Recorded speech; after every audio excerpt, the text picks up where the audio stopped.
Here's a wild tour story, man. I think this was my first tour back in the days. Bro, when I was fresh out the hood. Me and my brother Shalom went on tour with Scarface. I mean, I don't know how wild this is, but it was wild for us then. We was just straight, fresh out the hood. I don't even know if I had a record deal then. But, so we on the road, moving around. And ironically, in Chicago, we came here and did a show with Scarface. And we ended up meeting these two girls that we did all, the censored version. We played a lot of Monopoly and board games in the hotel room and shit like that. And they just fell in love with the gangsters, man. And they went state to state with us. And they just so happened to be ballers and had some bread, and they just was balling out on all me and my niggas in every fucking state for like half the tour. I was like, this is crazy. We got like real groupies. So it was like we was fresh out the hood. So we didn't know nothing about nothing. We weren't in the industry officially yet. So that was our first taste of this rap shit. I was like, oh, this rap thing is fucking excellent. You know what I'm saying? So we they followed us a few states. They were following us in their own car and shit. And I think one time we got twisted, was fucking around, and we overslept and the tour bus left us. And they bought us tickets to fly to catch the bus, wherever the fuck we was going to, next state. So that was pretty crazy. They were like, man, they the best groupies ever, man. I swear to God. Like, it doesn't get better than that. We overslept, bus was going, I was like, oh shit. And then they flew us to the next city. And then they drove and, you know, caught the bus and we did what we had to do. It was crazy. That was my first tour experience, man. Like, we went crazy.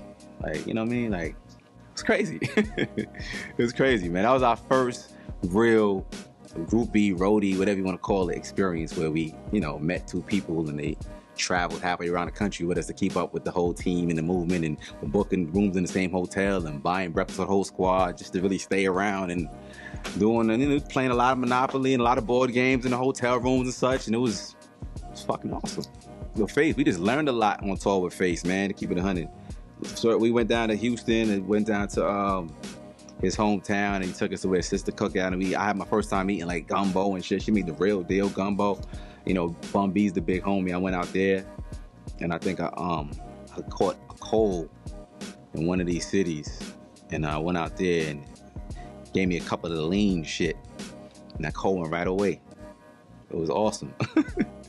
And everything slowed up a little bit, but a nigga was well the next day. You know what I'm saying? So yeah, that was crazy. Houston was crazy. I was gonna move to Houston at one point, just fucking with those guys. You know what I'm saying? Off that tour, we went to Houston and fell in love with that city, and fucking with the G's out there was crazy.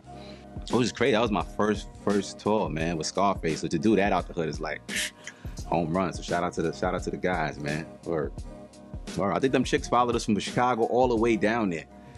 Was they there? I can't remember. Man, I was high that whole tour. But they came to a lot of states though, man. They made it around the country. Word. So that was my first tour experience. I was like, oh, this hip hop shit is what's up. See, I went through a straight rock star stage where I wanted to try all the cool drugs and shit. So I tried the shit out there. You know what I'm saying? Fucking with them niggas. And so it was great, man. It was high as shit. Everything slowed up a little bit, and I was well the next day. I really had a cold. You know what I'm saying? And I was like, let me try this shit. Because at that time I said, man, I can't get too twisted off nothing. I'm He-Man. I sipped that shit. I was like, oh. Shit was real. So I was in a strip club, booty meat was moving in slow-mo.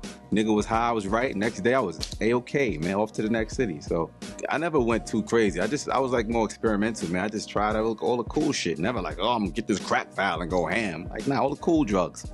You know, E and fucking these pills and lean. I tried all of that shit. I went through that phase already. So that's why I said when I see kids going crazy, I hope they just don't go too far. Every young motherfucker gonna try shit. You gotta just try shit. You gotta have them Najee try at least once. You gotta fucking try this, try that. Live. Motherfucker, make all your mistakes early. Don't make them late and be fucked up when you old, nigga, like, you know, fuck up now. You gotta experience all this shit. See, now when we do it now, it's like, I've been in the game for so long, now it's like work. When we first came in, didn't know nothing, just getting the money, and we twisted it, man. We done did everything right and wrong at the same time every night. I used the first Swiss beat. For anybody that don't know, I was the first one to ever use a Swiss beat on the first Lox album, All for the Love. That's the first Swiss beat ever known to the world. Like, we shot away. We jumped on a plane. We went to Bahamas. We got one room. We doubled up. You know what I'm saying? We was just writing hard body. The ocean was behind us. And I remember us being up all night. As far as Run DMC, Down with the King, when you're working on a song, sometimes it doesn't meet its standards, and you have to keep working on it and keep working on it, and that's what we did.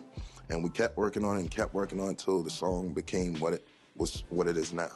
So the 151 is hitting her asshole, and the other girl's just like licking the shit. And next thing you know, the girl just starts screaming like, ah, ah, ah. I guess the shit was burning.